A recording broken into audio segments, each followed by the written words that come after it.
The National Weather Service in Fort Worth has issued a tornado warning for northeastern Milam County and central Texas, south central Falls County and central Texas, until 8:30 p.m. Central Daylight Time.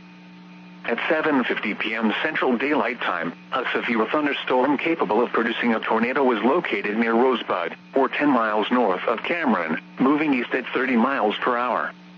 Hazard, tornado and golf ball size hail. Source, radar indicated rotation.